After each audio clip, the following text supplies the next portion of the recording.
On this, the December 21st, 2023 edition of What's Going On with Shipping, it appears the French have said au revoir to Operation Prosperity Guardian as they initiate their own form of convoying operation. Hi, I'm your host, Sal Mercogliano. Welcome to today's episode. So, to my regular viewers, let me apologize for my attire. This is horrible. Normally, I'd be suitably dressed for you, but I was scheduled for an appearance on BBC, which got bumped actually because of a horrific shooting that took place in Prague today. But I want to talk about this topic because this is a topic that's developing regarding the situation in the Middle East, the Red Sea, the Bab el Mandab, and the Gulf of Aden. And that has to do with the decision by the French to start convoying their own ships outside the Operation Prosperity Guardian that was set up by the United States and why that is important. If you're new to the channel, hey, take a moment, subscribe to the channel and hit the bell so you'll be alerted about new videos as they come in. So this is the statement by Secretary of Defense Lloyd Austin back on December 18th announcing the creation of Operation Prosperity Guardian.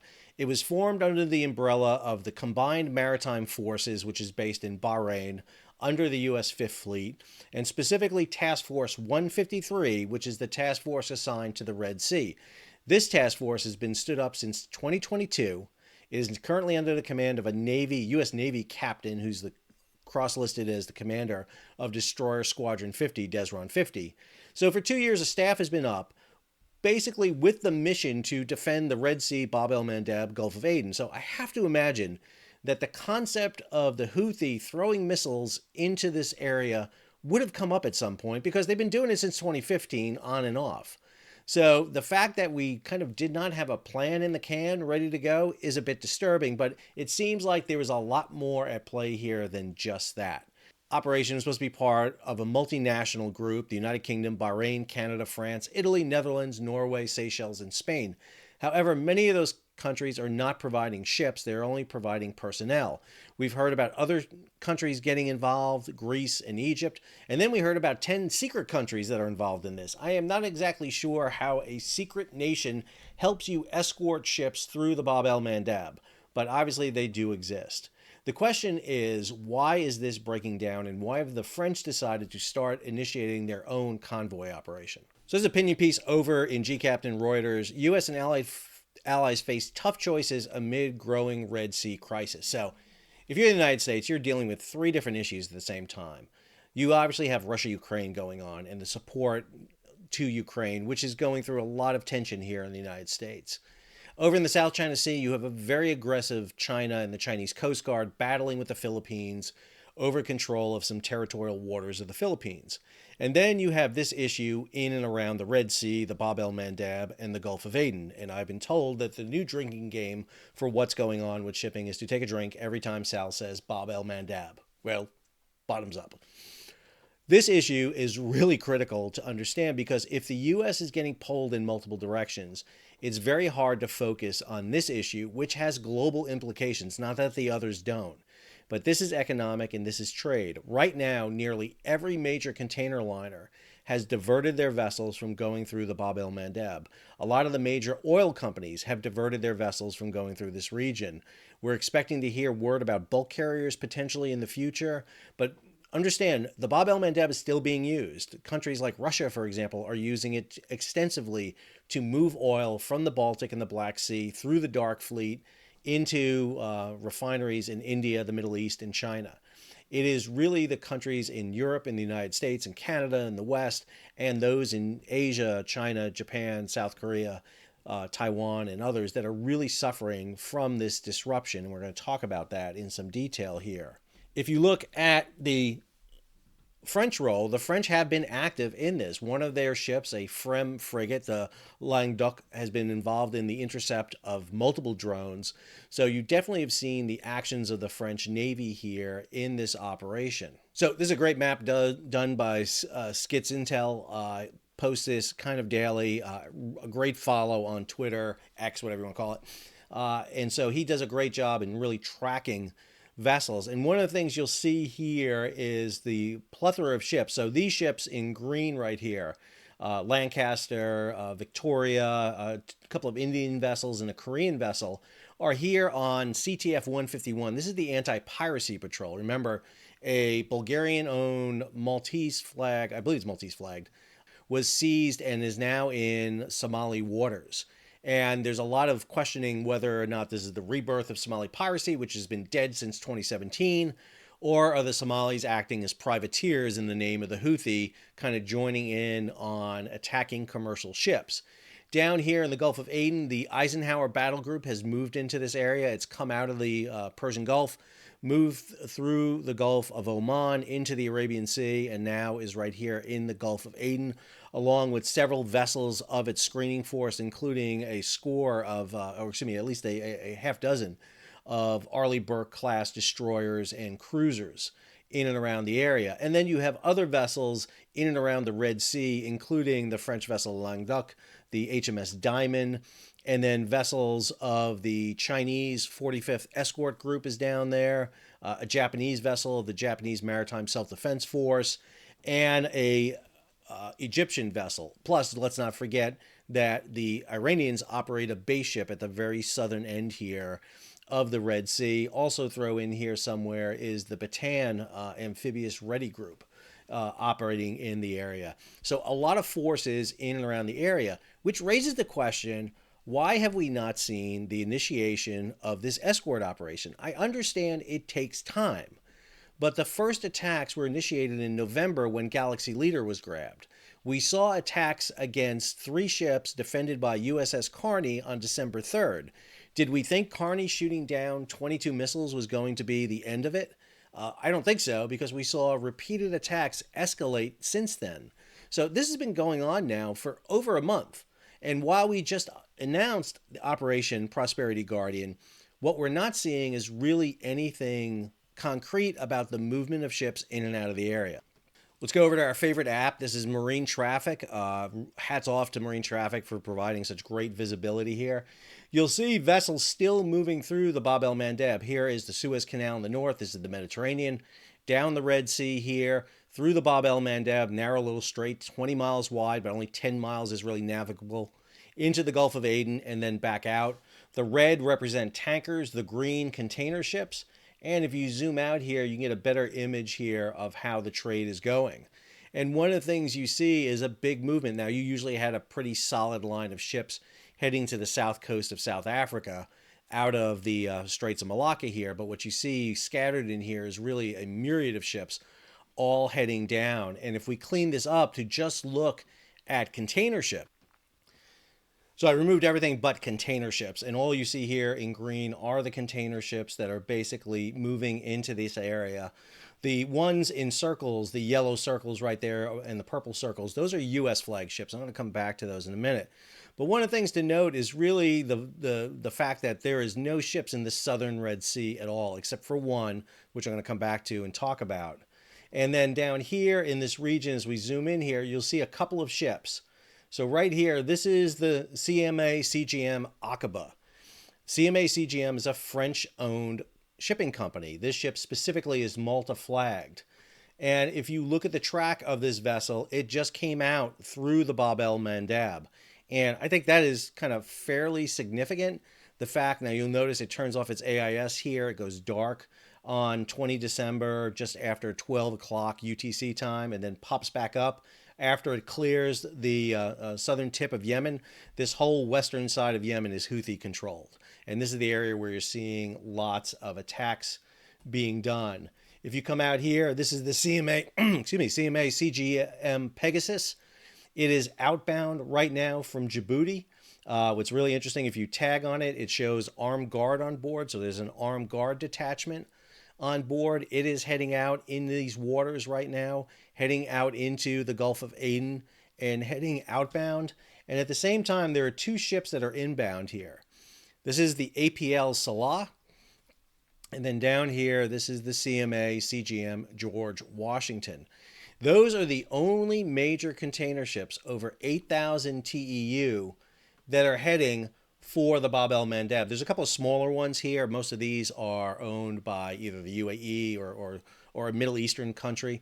But these are the only 2 major ones you see, and they are heading toward the Bab el-Mandeb and for heading northward. At the same time, if you look what has come through the Suez Canal, there are several ships of Mediterranean Shipping Company, and there's several in here of CMA, CGM that are in here. This tells me, and based on reporting I'm hearing from other sources, including people on the Navy staff and other reporters who have been talking to people, the French have initiated their own escorting operations. They initiated this bringing through the Aqaba. They're now escorting out the Pegasus, and the Languedoc, their frigate, is getting ready to escort the George Washington and the Salah through the straits. That is because, again, escorting has not been set up under Operation Prosperity Guardian. And the reason we know that is because right here is the Maersk Kensington. Maersk Kensington is a U.S. flag Maersk vessel. It's under the Maritime Security Program. It's been sitting there for 7 days. I am not telling you something in violation of operational security.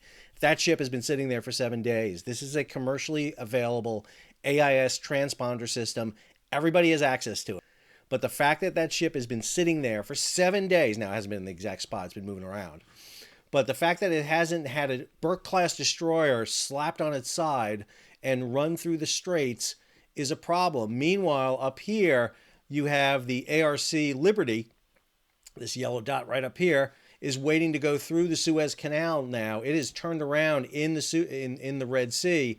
This is an American roll-on, roll-off carrier. It's heading out. It's not going through, so you actually had a U.S. flag ship turn around. You have a Maersk ship. This is the Sentosa, which tells me that at least the U.S. is preparing to do escorts, but I'm not sure how long it's going to take to get it up and running. Waiting over here in the Gulf of Aden, you have a Waterman roll-on, roll-off carrier, the Green Bay, waiting to come through. So again, I'm not sure why we haven't done what the French are doing. The French have seemed to get to the position where, okay, we're not waiting anymore.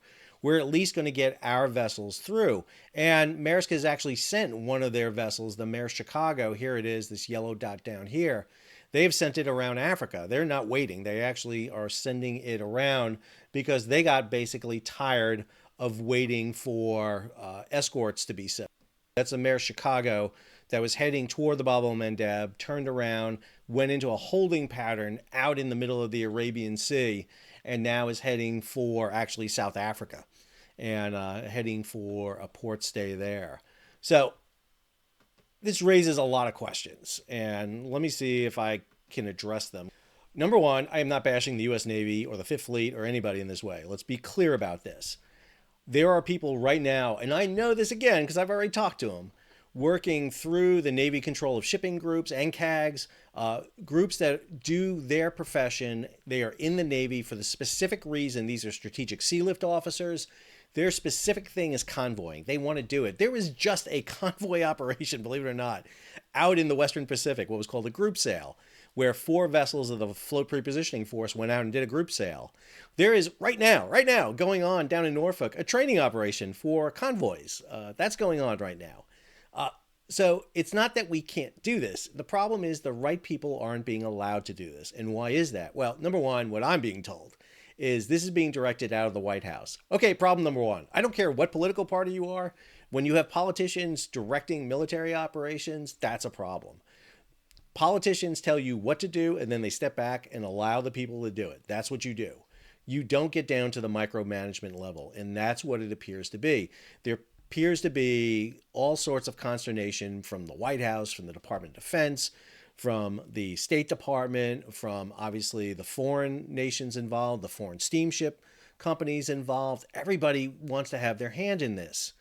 And what is not being done is executing of a plan in operation. What the French are, I'm told, going to do here is announce that they are going to escort French-owned, not just French flag, but French-owned vessels through the Bab el-Mandeb, and they're opening it up for other European Union-owned vessels and owned ships to partake in this, to open this back up, which means that you could see some of the major container lines be able to start moving, maybe not all their ships, but a high priority cargo through it. It's going to be very difficult to resume normal flow as long as the Houthis are targeting, because you're going to be restricting the number of ships you can bring through.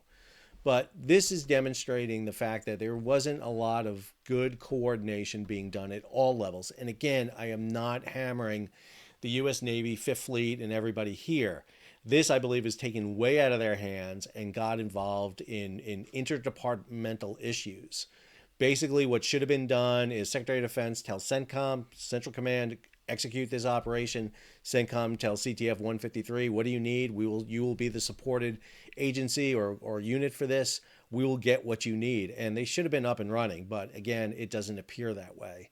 And instead, what you have is U.S. flagged ships basically being told to turn around away from the Houthi threat, which again is a threat, but is it a substantial threat? Is this a threat that really is one that indicates that the U.S. ships and every other ship should turn around? Yes, they've hit ships, but how have they done that? That's a big question about. And what kind of damage have they inflicted?